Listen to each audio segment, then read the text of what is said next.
Hi, in this video, we want to take a look at ANOVA. Now, ANOVA, analysis of variance. So we've talked about it several times. We look at the F-test, and so forth, in several of our regression models that we've looked at in this class. Now, this time we want to talk about sum of squares type 1, sum of squares type 2, and sum of squares type 3. All right, so believe it or not, there's multiple forms of ANOVA, and we want to take a look at each of these. Now, type 1, type 2, type 3, that terminology comes from SAS. SAS is really the software that established this term, how we describe each of these, and how we classify them. Each of the three types have advantages and disadvantages. And honestly, in modern statistics, usually if you're someone who's worried about type 1, type 2, type 3, you're usually someone who's pretty specialized in statistics. So for this class, what I really want for us to know is that, first of all, there's a difference, and we want to have an idea of the differences. But down the road, if you need to do the different type 1, type 2, type 3, sum of squares, ANOVAs, I want you to just go look it up, see which one is best, and then proceed from there. Because type 1, type 2, type 3 really does not lend itself to remembering the nuances of each of them. All right, so what we want to do is we're going to go ahead and keep on working through Introduction to Statistics with Python. And this is our third example. So now let's go ahead and let's get matplotlib going. Pandas, NumPy. Let's get ordinary least squares from stats models. Let's get interaction plot, AB line, and QQ plot from stat models. And let's get ANOVA LM. ANOVA LM is where we're going to get the three types of sum of squares for today. Okay, so now what we want to do, we want to pull in our data. Our data is going to have weight, duration, and days. The days is going to be our target variable.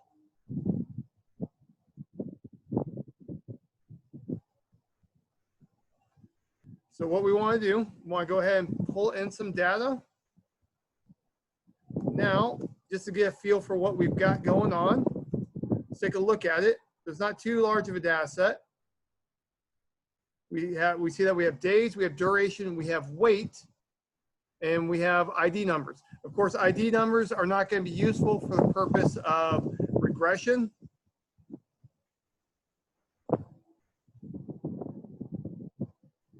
All right, so I'm looking through here, and I want to know, like, how, for my, so duration and weight are the predictor variables.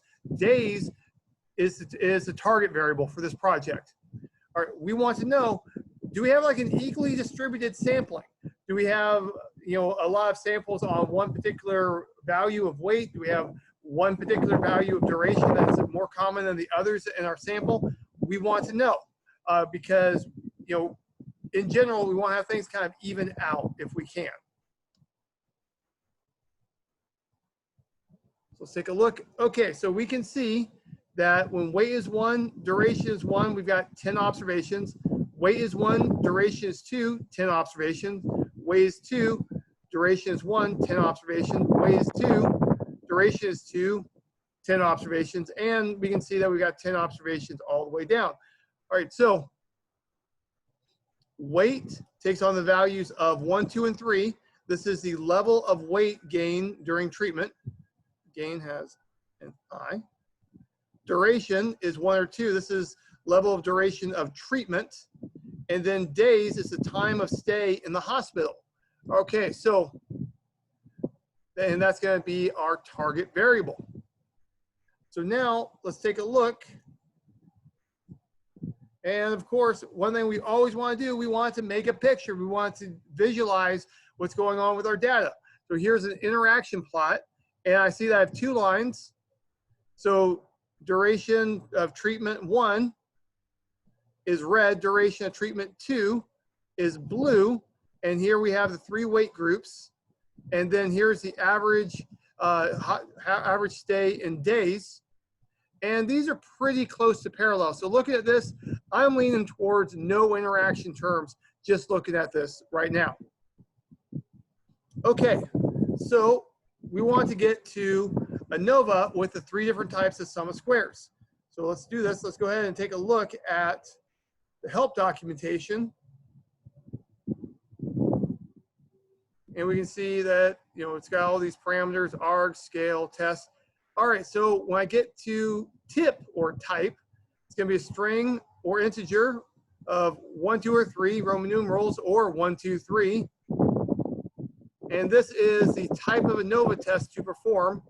And we should look at the notes.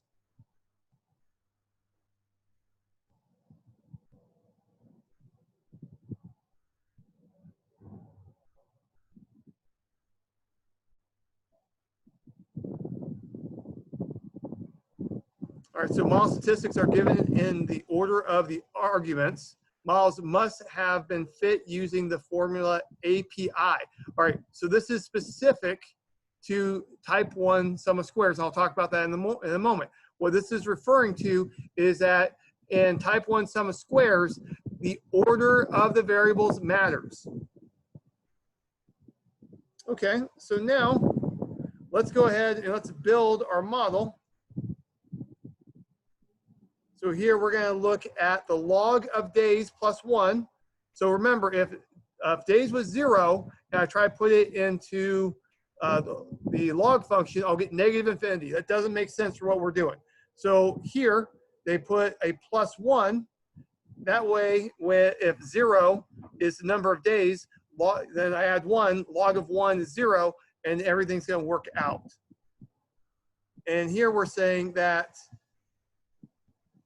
the logarithm of the days in the hospital statistically depends on duration and weight and an interaction term. That's what this formula tells us. All right, so now let's go ahead, let's take a look at type 1 sum of squares. Type 1 sum of squares is sequential. It's going to go through the variables and it's going to go down the list. So in this model, we have duration, we have weight, we have interaction between duration and weight. So what it's going to do, it's going to check to see first, does it look like it's a good idea to have a model with just duration? Then it's going to check, is it a good idea to add weight to that duration model? And then it's going to check, should we add interaction to the model with weight and duration?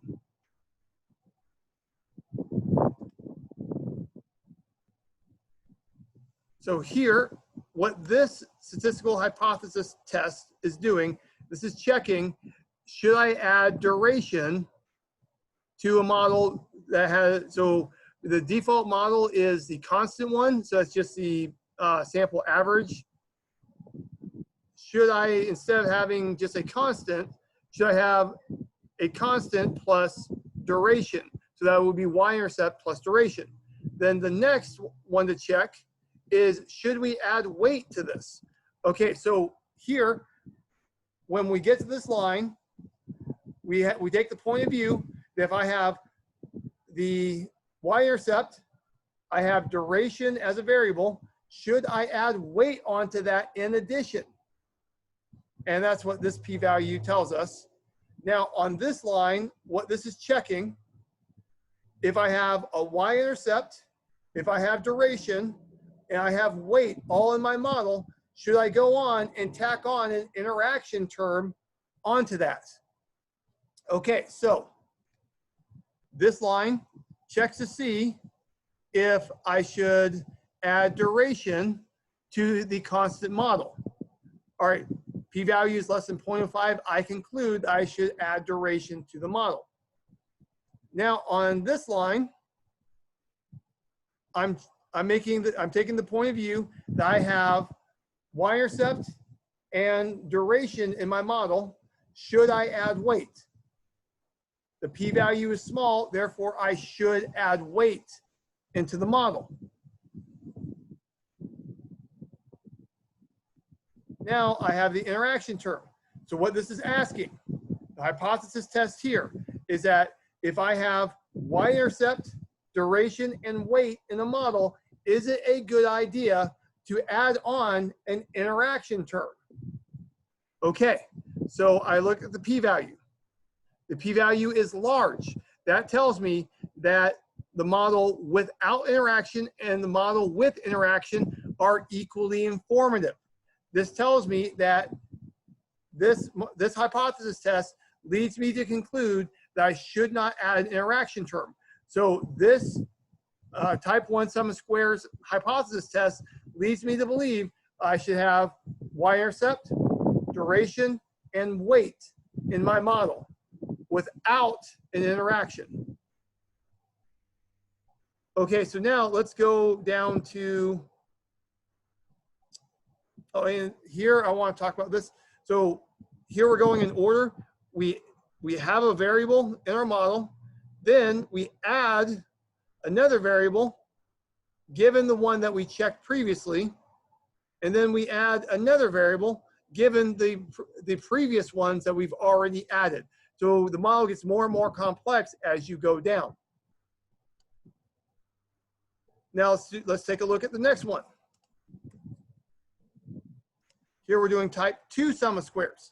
Okay, what this does, this checks each variable by itself without considering any interaction terms that include that particular variable. So if I'm looking at A, I do not consider AB, AC, ABC interaction terms when I consider the sum of squares. All right, so here, this is considering, I look at duration given that weight is already in the model. Here I look at weight when duration is already in the model. I conclude that I should keep those.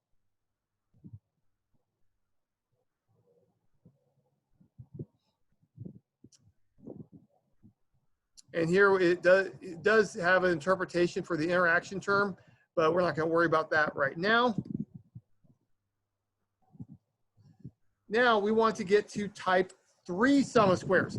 Type 3 sum of squares, what we're doing is we're checking that one variable given everything else. So we're going to take a look at A when B and A interaction B are inside the model, and we're going to look at B when A and interaction AB are in the model. So what this line does, this goes, hey, I've got B and I've got A interaction B already in the model. Should I add A to the model? This line says, hey, A is in the model, A interaction B is in the model. Should I add B to the model? So let's take a look. What does this look like? All right, so if weight and interaction between duration and weight are already in the model, should I include duration? Here I conclude yes, I should include duration. On this line, we're saying that we have a model with duration and interaction, duration and weight already in the model. Should we add weight to that model? Small p-value, yes, I should add it on there. On this line, we're taking the point of view that duration and weight are in the model as predictors. Should I add an interaction term? And well, here, this is 0.56 about. That's pretty big. So from this perspective, I do not want to add an interaction term. All right, so now let's actually look at all three of these together to see how they compare, how they're different.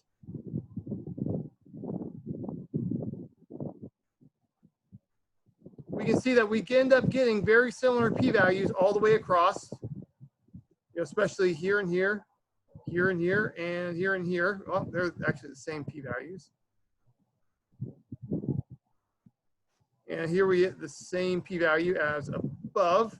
All right, this is different, and this is the same as above. All right, so usually when we do this, we tend up getting like relatively similar things when I have fewer variables to consider. The more variables you have, the more complicated the ANOVA is going to be and the more different of outcomes you get. What you're going to end up seeing is you will actually lead, if you have a lot of variables to consider in your predictors, you'll end up getting contradictory results from the three different sum of squares. And which one's best, which one's worse, you really need to look at the situation you're in. If you're in the situation where you want to have sequentially adding in variables, that's going to be type 1 sum of squares, very clearly. If you're not concerned about interaction terms, then type 2 sum of squares is going to be the one to go with.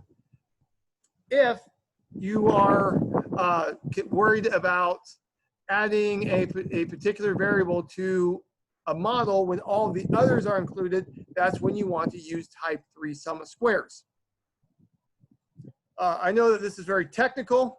My professor, when I took the regression course in Gainesville, he never explained any of this, and I tried to get him to, and he wouldn't do it. And I hope that this has been illuminating. I was really confused by this when I came across it. I didn't really understand the point. The main thing to focus in on to review this is this sequence of sum of squares. Now remember, just like in probability, remember that the thing to the right of the bar is the given. I'm doing a conditional statement. So I'm looking at A, B, given that A and B are already in the model on this one. All right, so I hope that this has been interesting.